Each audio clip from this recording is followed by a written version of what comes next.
शुरू हो गई है चुनावी रैलियों की अब यहाँ पर सिलसिले और ऐसे में अब मायावती हरियाणा के जिंद में आज करेंगी चुनावी सभा। जी हां, अब बताते हैं खबर को विस्तार से। तब तक आप हमारे चैनल टीसी न्यूज चैनल को लाइक एंड सब्सक्राइब करना ना भूलें।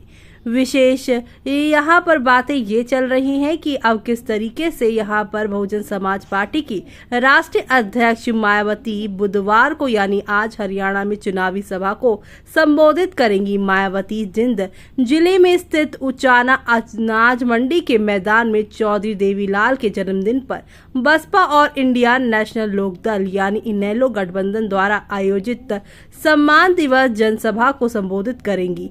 हरियाणा में बसपा वो इनेलो गठबंधन पर विधानसभा चुनाव लड़ रही है और ऐसे में यहाँ पर आपको बता दें कि अब इसी पर यहाँ पर लगातार वो अब जो है रैलियां करना और ये सारी चीजें कर रही है ताकि पार्टी की जो लोकसभा चुनाव 2024 में साख कहीं ना कहीं खो गई है उसे मायावती दोबारा से वापस ला सके। जी हां, मायावती इन दिनों बसपा पार्टी के जनाधार को बढ़ाने के लिए हर संभव प्रयास करती हुई नजर आ रही है। एक तरफ जहां पर जिंद में चुनावी रैली को लेकर वो कड़ी तैयारी में है तो वहीं दूसरे दिन यहाँ पर अब वो जो है उत्तर प्रदेश में आने वाले उपचुनाव को लेकर भी अब पूरी जोर शोर से तैयारी कर रही है। इतना ही नहीं बल्कि अब देश में आरक्षण की यहाँ पर वकालत विदेश में खत्म करने की बात मायावती ने राहुल गांधी पे भी कर दिया है। इस पर जो है हमला, क्योंकि आपको तो पता ही है हरियाणा में कांग्रेस और बीजेपी का कहीं ना कहीं चुनावी दौर में दबदबा रहता है और ऐसे में अब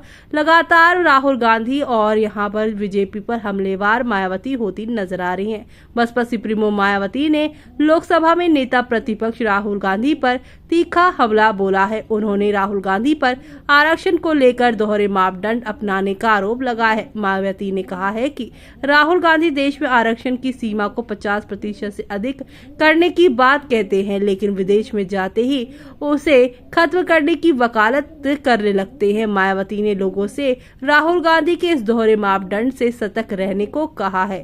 बसपा सुप्रीमो मायावती ने सोशल मीडिया प्लेटफॉर्म एक्स पर पोस्ट कर लिखा है कि कांग्रेस और राहुल गांधी के SC, ST, OBC आरक्षण नीति साफ नहीं बल्कि दोगली और छल कपट की है। अपने देश में इनके वोट के लिए यह आरक्षण का समर्थन वो इससे 50% से ऊपर बढ़ाने की वकालत और विदेश में जाकर इनके आरक्षण को खत्म करने की बात करने इनके दोहरे मापदंड के यहाँ पर जो है चीज दिखाता है और इसी से लोगों को सचेत रहना है। मायावती ने आगे लिखा, ये भी सच है कि केंद्र में इनकी सरकार ने OBC आरक्षण संबंधित मंडल कमीशन रिपोर्ट लागू नहीं की थी। साथ ही BSP के संघर्ष से SC, ST के पदोन्नति में आरक्षण को प्रभावित बनाने के लिए संसद में लाए गए संविधान संशोधन बिल को भी कांग्रेस ने पास नहीं होने दिया, जो अभी तक लंबित है। इतना ही नहीं, इस मामले में इनकी सरकार ने यहाँ पर जो है